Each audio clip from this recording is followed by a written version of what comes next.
Senator Rosen. Senator Cruz. Thank you, Mr. Chairman. Mr. Walker, I'm extremely alarmed by China's encroachment across the Western Hemisphere. Just a couple of weeks ago, I traveled to El Salvador, Panama, and Mexico, and met with leaders who all echoed the same concern. This is dangerous, and it is the result of bipartisan failure stretching back decades. As you noted in your testimony, we've had no Senate-confirmed ambassador to the Bahamas since 2011, under both Republican and Democrat administrations. That's left an enormous vacuum, allowing China to make inroads in the Bahamas for over a decade, pouring billions into a deep-water port and other critical sectors of the economy. The Bahamas is just 50 miles off the coast of Florida and serves as a key regional gateway. The proximity makes any major foreign investment or infrastructure project directly relevant to American national security. The United States should work with our partners to curtail China's growing influence in the Caribbean and the broader Western Hemisphere, and your role will be vital in advancing this critical partnership. What policy approaches, in your judgment, should we pursue to help the Bahamas resist Chinese pressure? Well, thank you for your question, Senator. First of all, I can't set policy, and it is set by the president. But what I see China doing now is they're doing a lot of influence in the Caribbean. And one of the things that I feel that I would do to get China to is continue to work with the Bahamian people to make sure that we become the partner of choice, being so close because of being 50 miles of proximity from the United States, just to work with the Bahamian people and the Bahamian government to make sure that we become the partner of choice. And at the same time, work with a lot of the American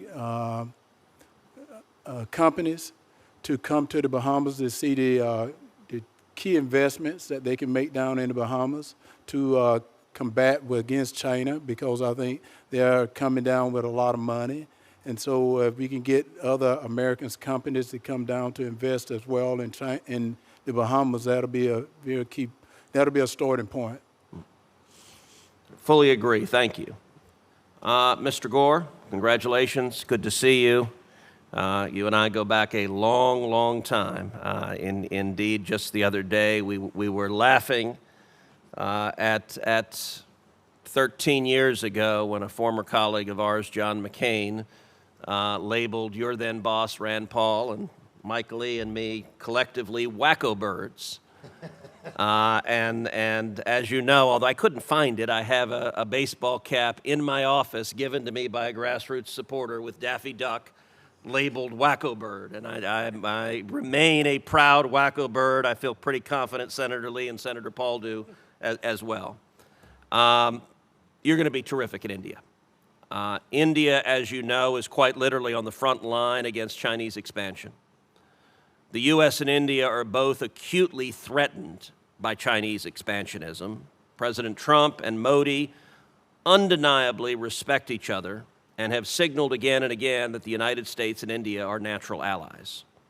Nevertheless, our relationship with India is far from perfect. You've talked about that in several different ways today in your testimony in response to questions. I'd like to ask you to talk a little more specifically about how India views Chinese expansionism and aggression and what that means for U.S.-Indian relations. Senator, thank you for the question. Look, India is very concerned. I mean, they've openly spoken about this, as I think it was Senator Haggerty who pointed out just 5 years ago, they were in open conflict. And so while we might have our moment of hiccups right now, we are on the track of resolving that. Our relationship with the Indian government, with the people of India, extends many more decades, and it's a much warmer relationship than they have with the Chinese. Frankly, they are concerned by Chinese expansionism. And Chinese expansionism is not just on the border of India, it's all over the area. And so we share a lot in common, and we share a lot of the same concerns that other nations in the region do. So should I be confirmed, we will make that a top priority, that India is pulled into our side and away from them. I fully agree.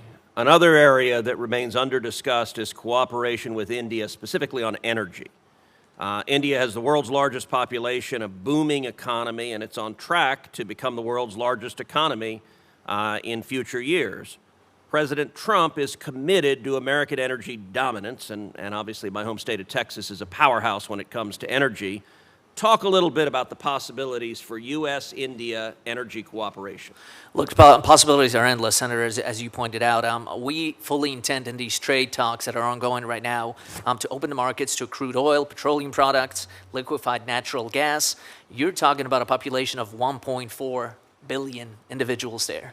Their middle class, by our definition, is larger than the entire United States of America.